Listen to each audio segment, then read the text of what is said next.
Alors le thème Fiesta, dans l'exposition, eh bien, il est interprété de manière extrêmement littérale, puisqu'en fait c'est la seule exposition où vous allez faire la fête. Et vous allez faire la fête aussi avec des éléments bizarres, des aliens que vous allez rencontrer, vous allez faire la fête ensemble et vous allez faire la fête pour vous-même. La fête intérieure, l'idée de cette fête, l'idée de cette exposition, c'est de montrer, c'est les artistes qui montrent comment la fête agit sur l'ensemble de notre corps, sur vos yeux, sur votre bouche, sur votre ventre, sur votre sexe, sur vos neurones, sur vos jambes, sur vos pieds, sur l'ensemble des atomes qui vous composent, et vous allez transformer, vos atomes vont bouger aussi dans cette fête intérieure que vous allez découvrir. Vous allez devenir en quelque sorte des chamans du 23e siècle, vous allez devenir des êtres cosmiques.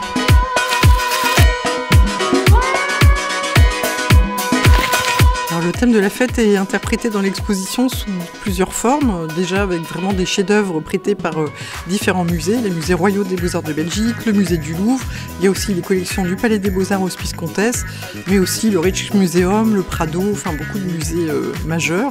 120 œuvres qui sont prêtées, que ce soit des peintures, que ce soit aussi des têtes de géants énormes du XVIe siècle ou des céramiques. Vraiment, c'est la fête sous tous ses angles.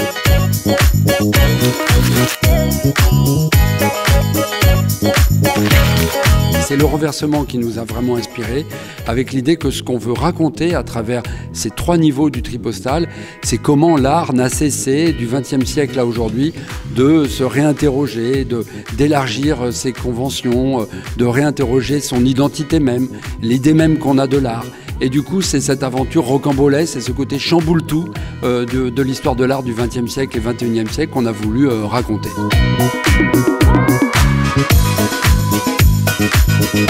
Alors cette exposition, il faut la voir parce qu'elle revient vraiment sur les différentes formes de fêtes.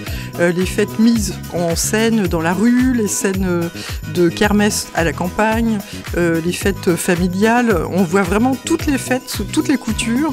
Et puis surtout, on en repart avec un esprit joyeux et en se disant qu'il est toujours temps de faire la fête.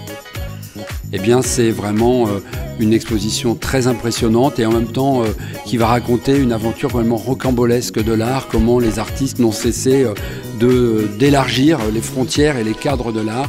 Et c'est la première grande exposition du Centre Pompidou en dehors de ses murs. Et évidemment, c'est une grande joie d'arriver à Lille pour montrer à tous les habitants ces trésors nationaux et ces chefs-d'œuvre de l'art moderne et contemporain. On est dans un temps de tension considérable.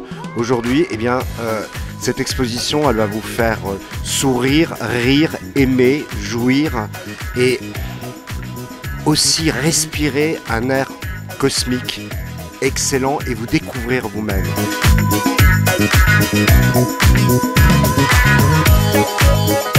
C'est le manège de cochon de Robert Delaunay, parce que d'abord, comme son titre l'indique, c'est manège, et donc c'est évidemment lié à la foire, lié à la foire du trône, c'est lié à la fête foraine, et en même temps, quand on découvre un des grands chefs-d'œuvre des collections du Musée national d'art moderne, c'est vraiment une des œuvres très importantes du début du XXe siècle, et bien c'est aussi un tourbillon de couleurs. Voilà, ce sont des cercles, ce sont des formes, ce sont des rythmes, et ça nous emmène évidemment dans l'exposition Fiesta. Alors là, l'œuvre que je vous conseillerais, en tout cas qui va vous fasciner, ça c'est certain, c'est l'œuvre de Raphaël Lozano-Hémer. En fait, vous arrivez devant un grand écran dans un espace très noir, et en fait, il y a des caméras thermiques qui sont en train de vous prendre et d'analyser exactement la chaleur de votre corps.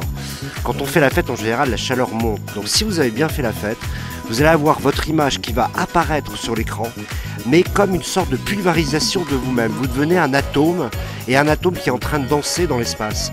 C'est absolument fascinant, et là c'est une fête du 23e siècle. Le sous-titre de l'exposition, c'est Bruegel, Jordaens, Rubens, parce que justement, tous ces artistes incarnent l'esprit de fête. Donc peut-être que quand même, le final, ça serait le Roi Bois de Jordaens, où c'est une scène assez truculente, où on voit le beau-père de l'artiste qui est couronné, qui a eu la fève, et on voit que tous les convives sont un peu rouges, ils ont bu, ils ont envie de chanter, et c'est vraiment l'esprit festif qui correspond bien à l'exposition.